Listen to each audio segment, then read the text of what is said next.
Hi ನಮಸ್ಕಾರ. ಏನಪ್ಪ ಅಂತಂದರೆ ಸ್ವಲ್ಪ ಫುಲ್ ಬೇಜಾರಲ್ಲಿದ್ದೀನಿ. ಕಾರಣ ಏನಪ್ಪ ಅಂತಂದರೆ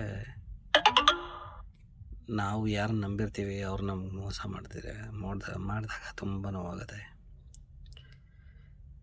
ನಾನು ನಂಬಿ ಗಾಡಿ ತಂದೆ ಡ್ರೈವರ್ಗಳೆಲ್ಲ ಮೋಸ ಮಾಡಿದ್ರು. ಸೊ ಹಂಗಂತ ಹೇಳ್ಬಿಟ್ಟು ಈಗ ಬ್ಯಾಂಕ್ನವ್ರೇನು ಸುಮ್ಮನೆ ಬಿಡಲ್ಲಲ್ಲ. ಮತ್ತೆ ಗಾಡಿ ಓಡ್ತಾ ಇದೆ ಇ ಎಮ್ ಐ ಹಾಕಲ್ಲ. ನಿಜವಾಗ್ಲೂ ಹೇಳ್ತೀನಿ, ಈ ಬ್ಯಾಂಕ್ನವ್ರು ಕೊಡೋ ಟಾರ್ಚರ್ಗಳಿಗೆ ಸತ್ತೋಗ್ಬಿಡ್ಬೇಕು ಅಂತ ಅನಿಸ್ಬಿಡುತ್ತೆ. ನಮಗೆ ಬೇಗ ಈ ಜೀವನ ಬೇಗ ಏನದು ಒಂದು ಮಾತಂದ ಯಾರು ಇವತ್ತು ಬ್ಯಾಂಕ್ ಏಜೆಂಟು ಅಂದರೆ ನಾನು ಫೋನ್ ರಿಸೀವ್ ಮಾಡಿಲ್ಲ, ಹಾಗಾಗಿ ನಮ್ಮ ಮನೆಗೆ ಫೋನ್ ಮಾಡಿ ನಮ್ಮ ತಾಯಿಯವ್ರ ಹತ್ರ ಒಂದು ಮಾತನ್ನಂತೆ ರಿಕವರಿ ಏಜೆಂಟು, ನಿಮಗೆ ಲೋನ್ ಕಟ್ಟಲಿಕ್ಕಾಗಲ್ಲ ಅಂತ ಅಂದಮೇಲೆ ಕಟ್ಟೋಕ್ಕೆ ಯೋಗ್ಯತೆ ಇಲ್ಲ ಅಂದಮೇಲೆ ಗಾಡಿಗಳು ಸಾಲ ಯಾಕೆ ಮಾಡ್ತೀರಾ, ಗಾಡಿ ಯಾಕೆ ತಗೋತೀರಾ? ಫೋನಲ್ಲಿ ಅಂದಿದ್ದಾನೆ ಏನಂತ, ನಿಮ್ಮ ಮಗ ಗಾಡಿ ತಂದು ಬಿಟ್ಟಿಲ್ಲ ಅಂತಂದರೆ ನಿಮ್ಮ ಯಜಮಾನರನ್ನ ಕರ್ಕೊಂಡೋಗಿ ಜೈಲಲ್ಲಿ ಕುಂಡಿಸ್ತೀನಿ, ಅಂದರೆ ನಮ್ಮ ತಂದೆಯವ್ರನ್ನ ಕರ್ಕೊಂಡೋಗಿ ಜೈಲಲ್ಲಿ ಕುಂಡಿಸ್ತೀನಿ, ಪೊಲೀಸವ್ರು ಕರ್ಕೊಂಬಂದು ಅರೆಸ್ಟ್ ಮಾಡಿಸ್ತೀನಿ. ಇದೆಲ್ಲ ಕೇಳಬೇಕಾ? ಇದೆಲ್ಲ ಬೇಕಾ ನಮಗೆ? ಬ್ಯಾಂಕಲ್ಲಿ ಲೋನ್ ತಗೊಳ್ಳೋದು ಬೇಡ, ಈ ಟಾರ್ಚರು ಬೇಡ ಅನಿಸ್ಬಿಟ್ಟಿದೆ, ಜೀವನನೂ ಬೇಡ ಅನಿಸ್ಬಿಟ್ಟಿದೆ.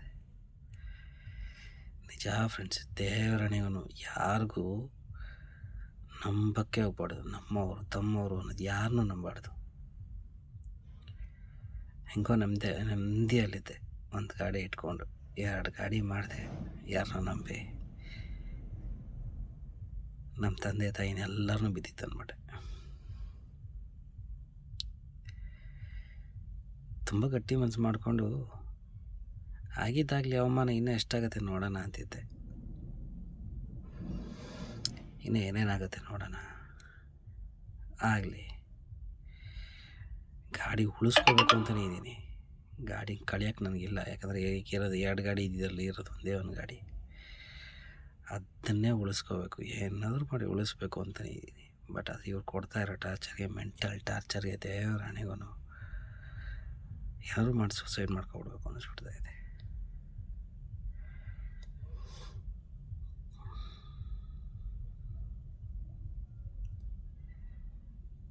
ತುಂಬ ನೋವಾಗ್ತಿದೆ, ಹೇಳೋಕ್ಕಾಗಲ್ಲ. ಒಬ್ಬನೇ ಇದ್ದೀನಿ, ಏನಾಗ್ತೀನಿ ಗೊತ್ತಿಲ್ಲ.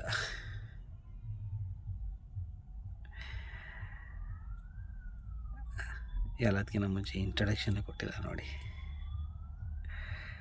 ಹೆಸರು ಬಾಬು ಅಂತ, ನಮ್ಮೂರು ಬಂದು ತುಮಕೂರು.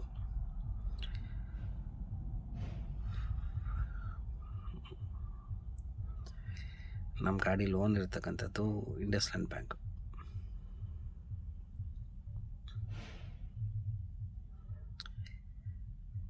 ಎಷ್ಟೋ ಜನ ಹೇಗೆ ಮಾಡ್ತಾರೆ ಅಂತಂದರೆ, ಗಾಡಿಗಳು ಓಡಿಸ್ಕೊಂಡು ದುಡ್ಡು ಮಾಡಿಬಿಟ್ಟು ಗಾಡಿಗಳು ಬರೀ 5 ತಿಂಗಳು EMI ಪೆಂಡಿಂಗ್ ಇಟ್ಬಿಟ್ಟು ಗಾಡಿಗಳು ತೊಗೊಂಡೋಗಿ ಶೆಟ್ಟಿಗೆ ಬಿಟ್ಬಿಡ್ತಾರೆ. ನೆಕ್ಸ್ಟ್ ಹೊಸ ಗಾಡಿ ತರ್ತಾರೆ.